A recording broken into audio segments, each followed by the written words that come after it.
Hello again, everyone. I am Neil Apt, Editorial Director of Transport Topics.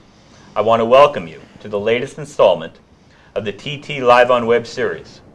Today, we will be focusing on the logistics industry and the TT Top 50 list of the largest logistics companies in North America. I will once again be joined by Dan Bearth, TT's senior feature writer, who helped launch the Logistics 50 publication more than a decade ago. We will also be joined by Bob Farrell, Executive Director of the Automobile Carriers Conference. The annual Special Rankings publication was included in the November 17th print edition of Transport Topics, which most subscribers have already received.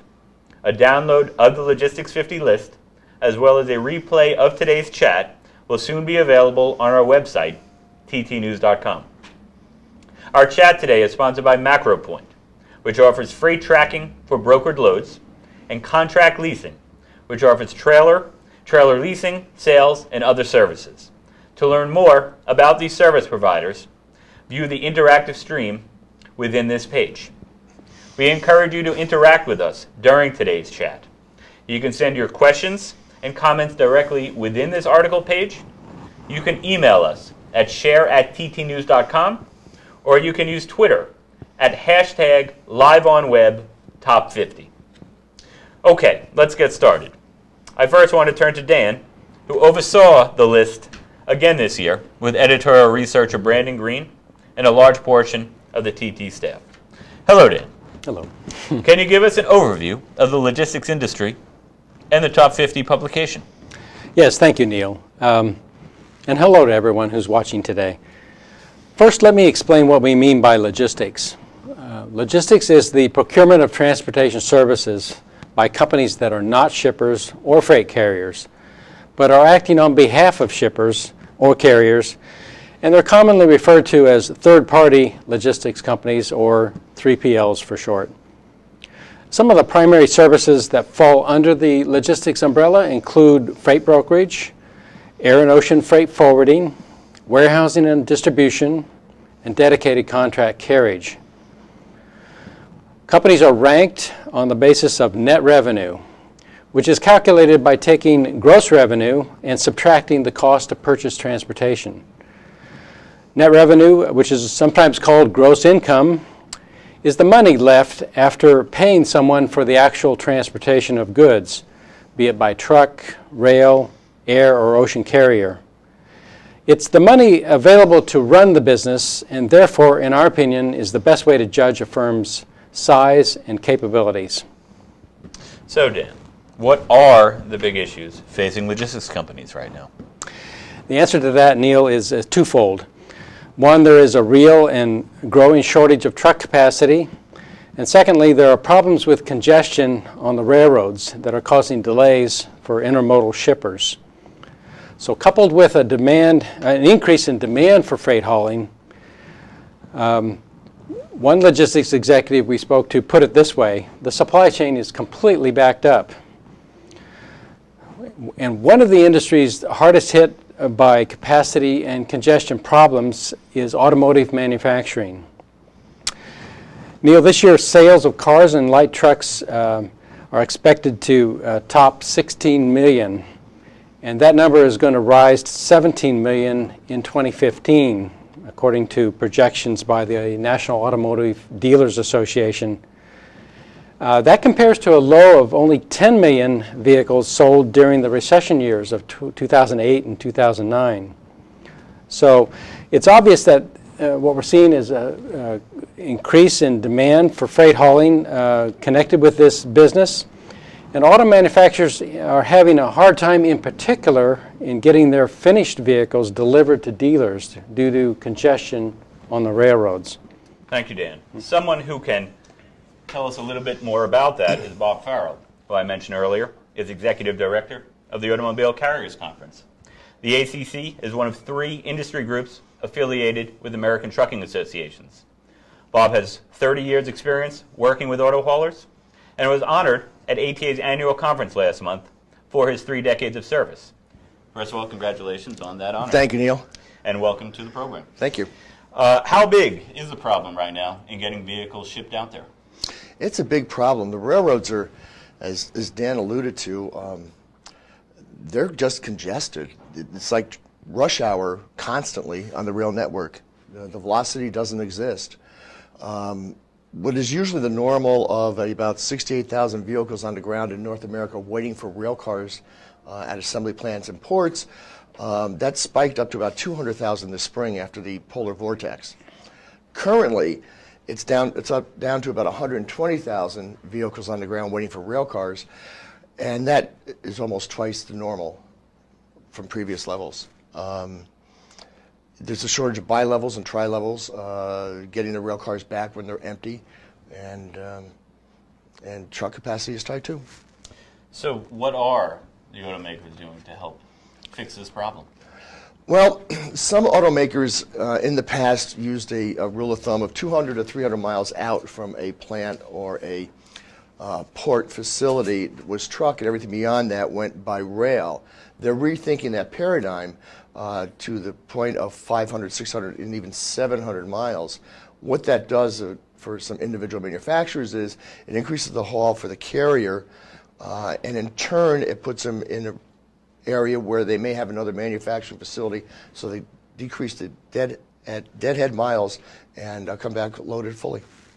Thank you, and we'll come back to you shortly. Okay. Just want to remind everyone out there, if they have questions or comments about the logistics list, about the auto hauling sector, anything we discussed today, you're welcome to send those to us on the article page or email share@ttnews.com. Also want to mention again that the chat today is being sponsored by MacroPoint and Contract Leasing. I want to turn back to Dan for a moment. Can you share with us a little bit more about the growth in overall logistics spending, and tell us about automakers? How much are they spending on logistics services? Yes, the auto manufacturing industry is a huge customer for logistics companies. They spend roughly $50 billion a year on logistics services. Only technology companies are bigger in this market, according to data compiled by Armstrong and Associates, which is a research firm that makes estimates on the size of the logistics market, and they've been doing this since 1996. And they are, we work closely with them to develop the logistics list.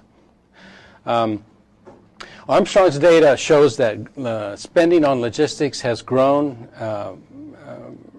from about $30 billion in 1996 to $154 billion in 2014. So that's a quadrupling of revenues for logistics. And just for the sake of comparison, Neil, trucking revenue over that same period has grown about 31%. So this is a very lively, fast-growing market that we're looking at. So Bob, do you think the logistical challenges facing automakers today will lead to more or less reliance on third-party logistics companies? You know, Neil, I can only speak for outbound. That's where my expertise is. 15, 20 years ago, the auto manufacturers contracted out their outbound logistics to third-party logistics providers, and we have seen probably within the past 5 to 7 years that they have brought those services back in-house and managed them. They feel they have a better relationship with their carriers, be it truck and or rail, in doing that process, and they are on top of things better internally than they were when they outsourced it. However, citing the figures that Dan just cited, it's very evident that a lot of the inbound freight for automotive manufacturers is still being handled by third-party logistics providers. Okay, thank you. So let's take a little deeper look at the Logistics 50 list this year.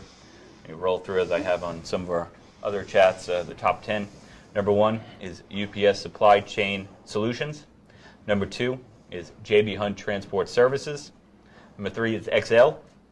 Ryder Supply Chain Solutions is 4. Expeditors International of Washington is 5. C.H. Robinson Worldwide is 6. Seva Logistics is 7. Americold, is number 8. UTI Worldwide is number 9. And Schneider rounds out the top 10. Within the publication, and we may have time to get into it a little bit later, there are a number of other smaller lists, including the largest warehousing firms, the largest freight forwarders, freight brokerage companies, and a number of other pieces of data that Dan and the staff compile. We may have time to get into that a little bit later. But let me turn back to Dan. What stands out to you about this year's Logistics 50 list? All right. Well, we first published the top 50 in 2002, and it's interesting that since then only 2 companies have ever ranked number 1 on this list, and one is UPS, Supply Chain Solutions, which has been held the top spot 8 times, including this year. The other company is XL, which ranks number 3 this year. UPS, of course, is part of the package carrier based in Atlanta. XL is a subsidiary of the German company Deutsche Post DHL, which also happens to be the world's largest international package shipper. And J.B. Hunt, of course, is a company well known to many in trucking, has been developing an intermodal and a dedicated contract carriage business, and that has grown substantially. And they come in at number 2 this year, as they were a year ago. I'd like to point out just a couple other things about the top 10 list. There are 2 companies listed, Expeditors International and UTI Worldwide, that are ranked higher this year than last year, not because of any change in their business, but because we decided to use total net revenue for these companies rather than just net revenue for North America, which we've done in the past. We think this makes them more comparable to other companies on the list in terms of their total business. So just as an additional reminder, feel free to send in questions, comments regarding the list or anything we've discussed so far. We'll be happy to address them a little bit later. Dan, XPO Logistics, they have moved up from number 45 to number 12. That's a pretty significant jump. They have only been on the scene a few years, and they are rapidly moving up. Wondering if you could tell us a little bit about what's going on with them. Yes. This is a company created by Bradley Jacobs, an investor who bought a small forwarder and expediting company in 2011, and since then has acquired nearly 24 companies and started up many more. 2 of the companies he acquired were previously listed on the top 50. In fact, 3PD Incorporated, which was a home delivery company, and New Breed Logistics earlier this year, which is a warehousing and distribution company. So that accounts for much of this company's growth this year on the list, yes. So earlier this week, Brad Jacobs was the featured speaker at the National Industrial Transportation League's annual meeting, which is still taking place today in Fort Lauderdale. Senior reporter Rip Watson is in Fort Lauderdale covering the meeting for us. He reported back to us that Jacobs had some interesting comments to the conference about how technologies from autonomous driving trucks to drones and 3D printing will rapidly reshape freight patterns in the years to come. His story from that conference, as well as several others he's working on down there in Fort Lauderdale before he returns home later today, will be available online and will be available in our November 24th and December 1st print editions coming up. He shared with us, he's spoken with many shippers down there to talk about some of the issues we've talked about before, capacity constraints, driver shortage, expectations of rates in the coming years. It sounds like it has been an interesting week for him down there in Fort Lauderdale. At the same time, we had the opportunity at Transport Topics to meet with Brad Jacobs and several members of his leadership team not too long ago, just before the Knit League meeting. He visited us here in our offices in Arlington. We spent about an hour with him, getting to know him a little better and speaking about how we got to this point, how XPO has gotten to this point, and where they plan on taking the company from here. I'm going to turn back to Dan if you can share some of your takeaways from what was a very interesting hour we were able to spend with him. Yes, Neil, thank you. It's safe to say we haven't seen a company like XPO Logistics before on this logistics list. You know, there's always been a strong interest among investors in acquiring or investing in logistics companies.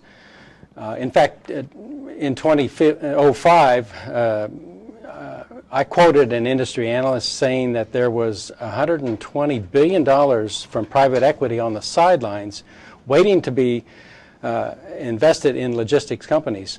So a lot of that investment has occurred, but we've not seen a company that is a consolidator quite like this. Jacobs told us that his goal is to reach $9 billion in gross revenue for XPO Logistics by 2017. And furthermore, he believes that over time, 2 or 3 companies will eventually control 50 to 80% of the market for transportation and logistics services. He calls this industry the last frontier for business consolidation in the United States.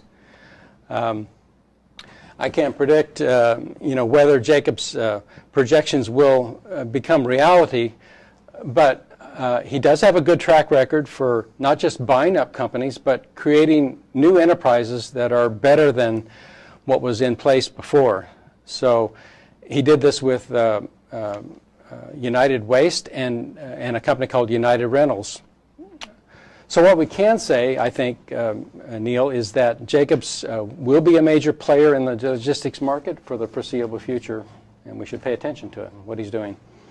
So with that said, what are the companies that you believe, or the types of companies, or if you already know specifically, I guess if you did, you might not be here, you may be, you'd know the future, but what are the companies that fit into that mold of the 2 or 3, the handful that may control a larger portion of this market moving forward?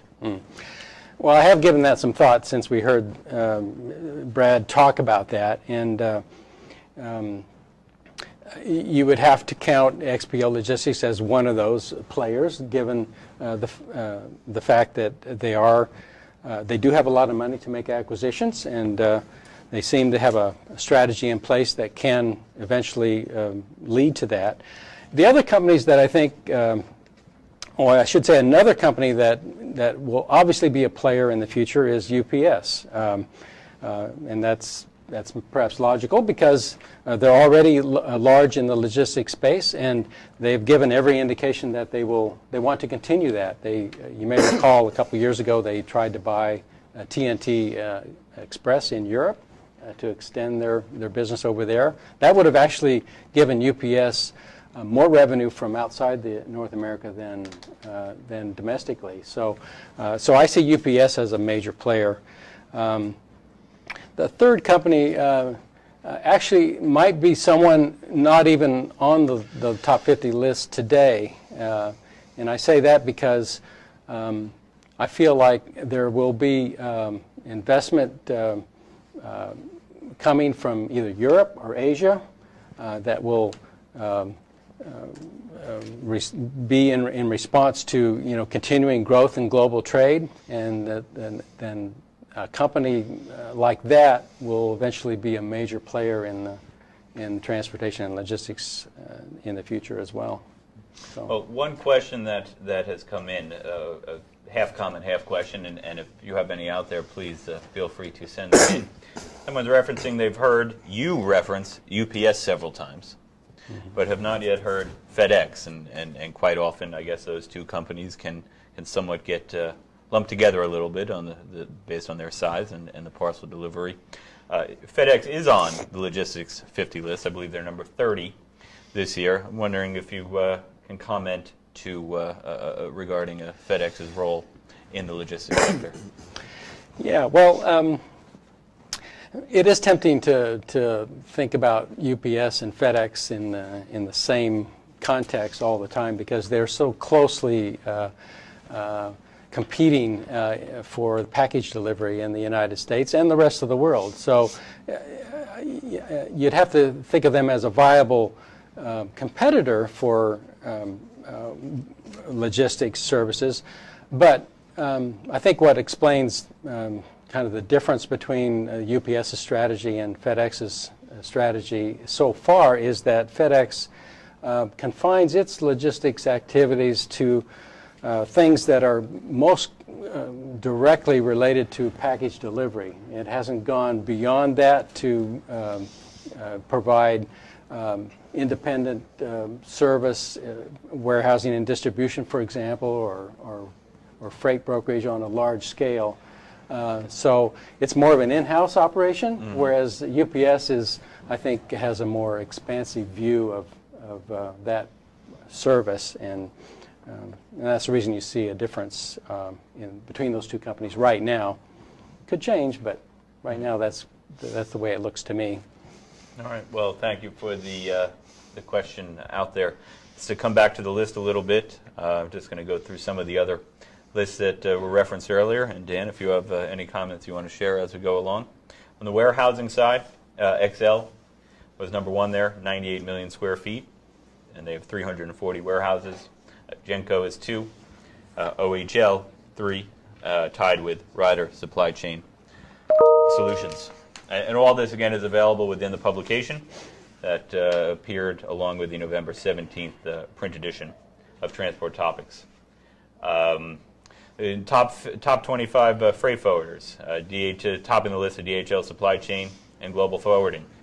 Kuehne Nagel 2, DB Schenker Logistics 3. Anything? Sure. The freight brokerage, C.H. Robinson number 1, Total Quality Logistics 2. And again, XPO Logistics is third in terms of on our list of the freight brokerage firms.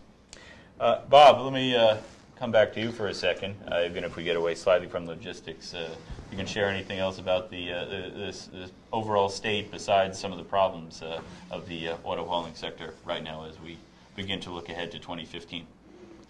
Well, Neil, as Dan referenced early, NADA came out with their projections, if you will, prognostications for 2015 of hitting almost 17 million vehicle sales in the United States. That's going to put tremendous pressure on the logistics providers to the manufacturers, not only the rails but also truck. You know, I referenced earlier that the rails highway is constantly backed up, if you will. You know, if you take an average rail speed of, say, 25 miles an hour, you know, it takes 10 days to go from Detroit to L.A.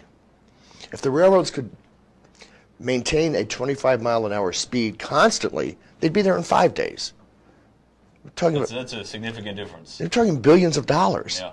But there's just so much traffic on the rails.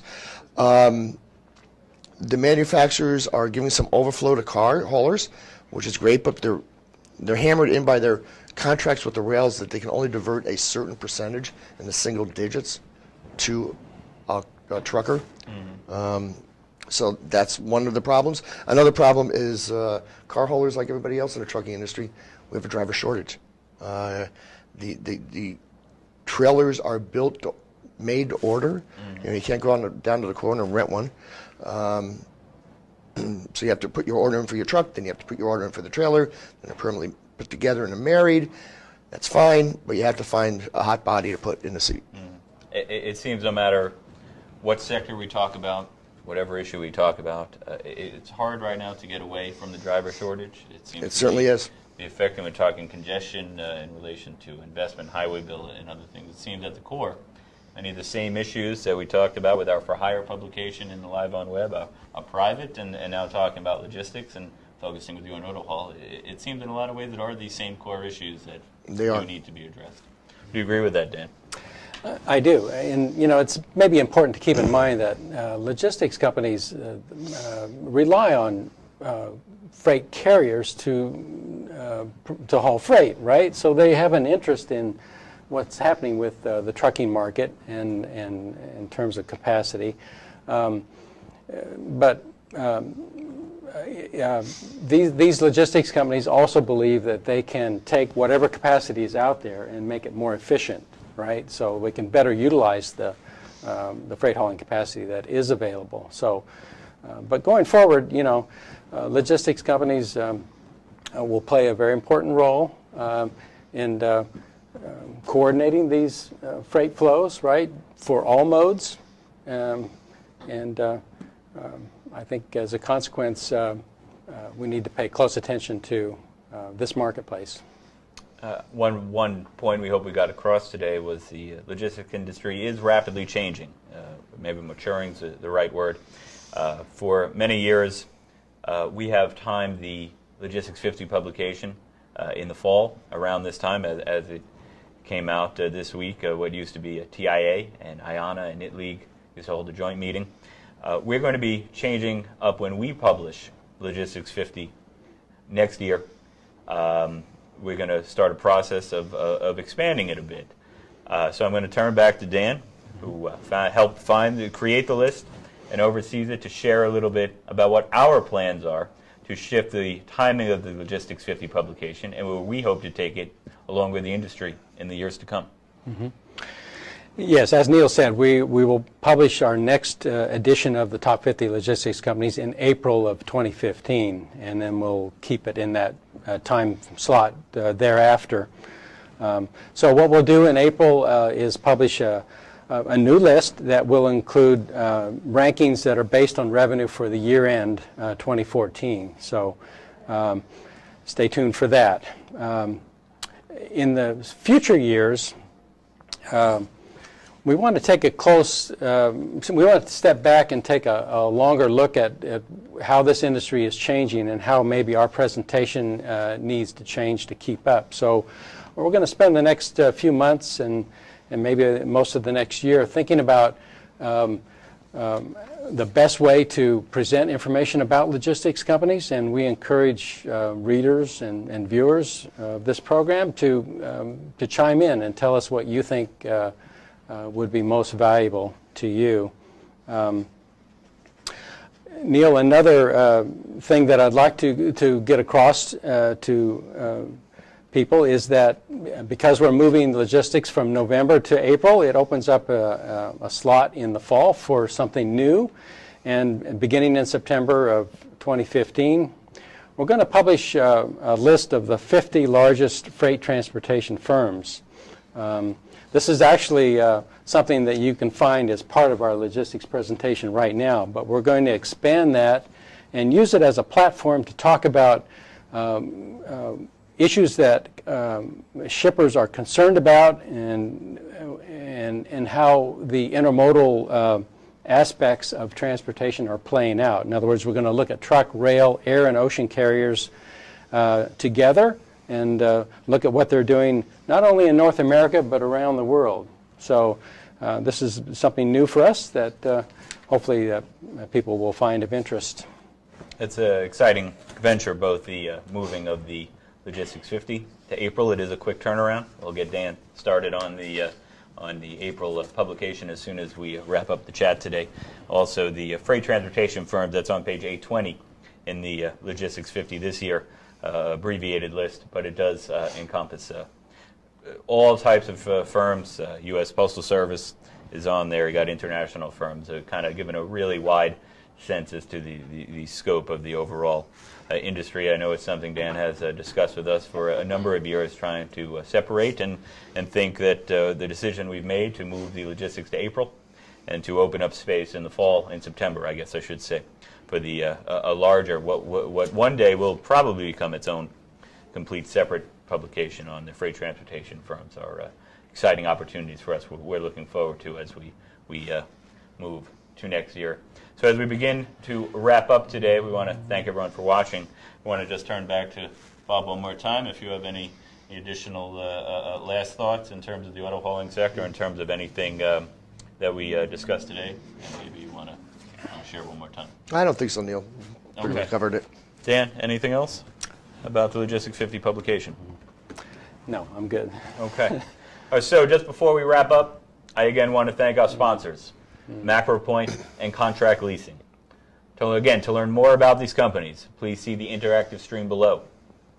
For anyone viewing today's chat that may not be a subscriber to our weekly print edition, we have created a special offer for you. Please visit liveonweb.ttnews.com/subscribe for more information. Likewise, if you want to find out more about the LiveonWeb series, including possibly obtaining free goodies, such as our fancy mugs you see before you, we invite you to join our fan club at liveonweb.ttnews.com/fan. As a reminder, a download of the Logistics 50 list will be available on our website in the coming weeks. I also want to mention, We have just launched an expanded web page for our TT Top 100 for Hire and TT Private Top 100 publications. They provide more information than ever before in what we hope is an easier to view format. You can find them at ttnews.com/top100/for-hire, that's for-hire, and ttnews.com/top100/private. A similar expanded section for our logistics listing will be launched in the coming days. Finally, I want to mention we expect to have one more LiveonWeb event before 2014 comes to a close. We expect to have details about that event shortly. On behalf of Dan and Bob and our entire LiveonWeb staff, I'm Neil Apt. Thank you for joining us today.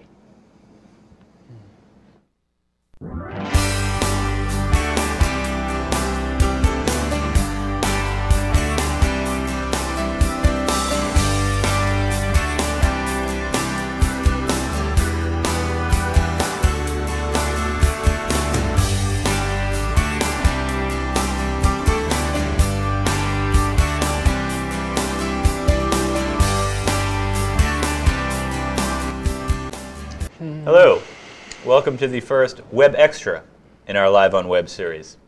We're coming to you shortly after we completed our LiveonWeb, which focused today on the logistics industry and our TT Top 50 publication of the largest logistics companies. Our guest, Bob Farrell of the Automobile Carriers Conference, was not able to remain with us due to a scheduling conflict, but we want to thank him for participating with us today. Once again, our chat was sponsored by MacroPoint and Contract Leasing. So I want to turn to Dan. We received a question shortly after we went off the air that we wanted to start with. It came from Brad Welsh. Thank you for sending in the question, Brad. He wanted to ask us about the advantages of logistics companies that are tied to asset-based carriers. So I'm going to turn it back to you, Dan, to address his question. All right. That's a good question. Certainly there are many asset-based companies that rank very highly on the top 50 list already. So so they are successful in some respects. Now whether there's an advantage for logistics companies to have assets, I would say depends on the market conditions. Situation like today where capacity is tight, absolutely, it's an advantage to have assets because otherwise you're disadvantaged in providing service and you may have to pay higher rates. But there's going to be other times when capacity is plentiful, and then it's not an advantage really to own assets because you can usually buy cheaper and you don't have to worry about keeping your own assets fully utilized under those conditions. So this is something that we see go back and forth constantly in the marketplace. I wouldn't expect current capacity constraints to last forever. In fact, historically, these environments don't last very long at all because trucking is a very diverse and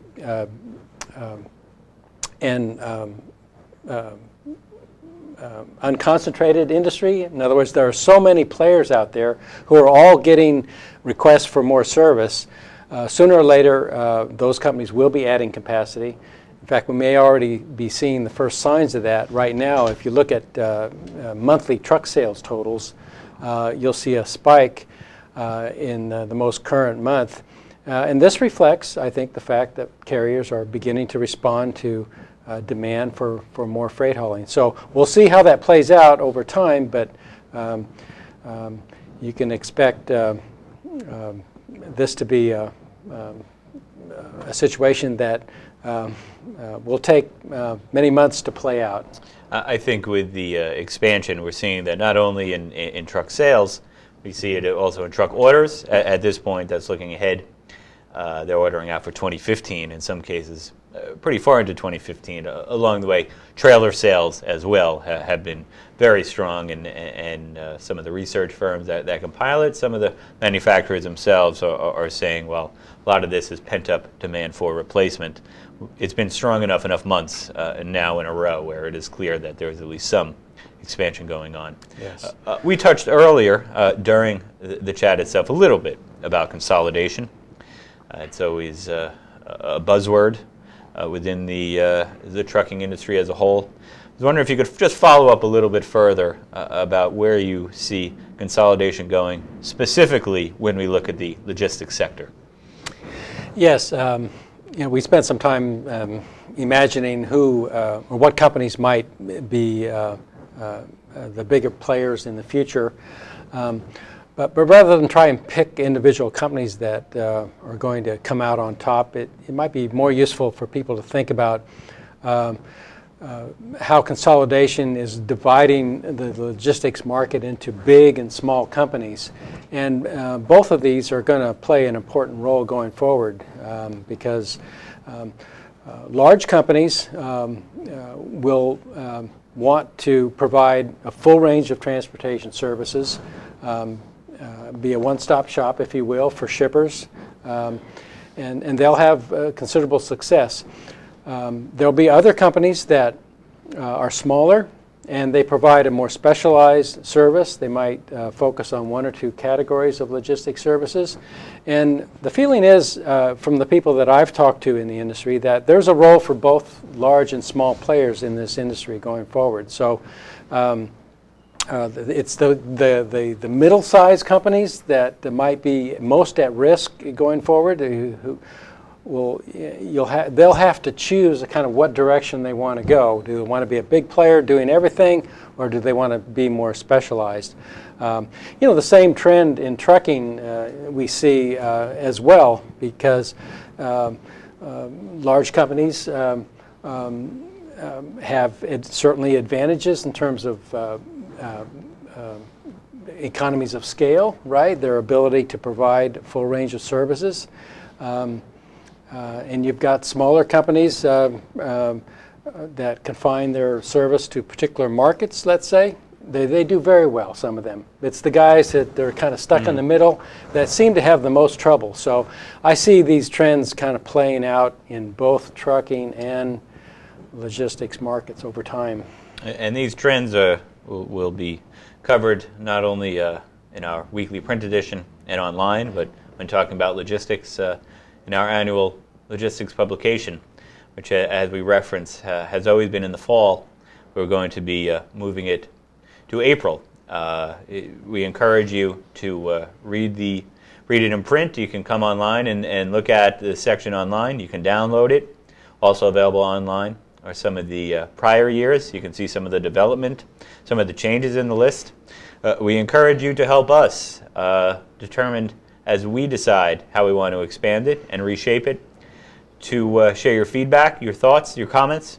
You could send those to tteditor@ttnews.com, and we're happy to evaluate and interact with you as we take the steps starting next year to take our logistics publication in a larger direction. If you've watched this far, we also encourage you, if you're interested in either joining our fan club. I believe we're going to put the URL of that on the screen in a moment. If you also email us at tteditor@ttnews.com, and you're one of the first to say that you've watched our first web extra in our LiveonWeb series, we'd be happy to get back to you and to share some of our free goodies with you. Again, our sponsors today were MacroPoint Contract Leasing. I want to thank Dan for spending a few extra minutes with us, as well as the LiveonWeb staff we have assembled behind the scenes to make this all happen. Thank you very much for joining us today.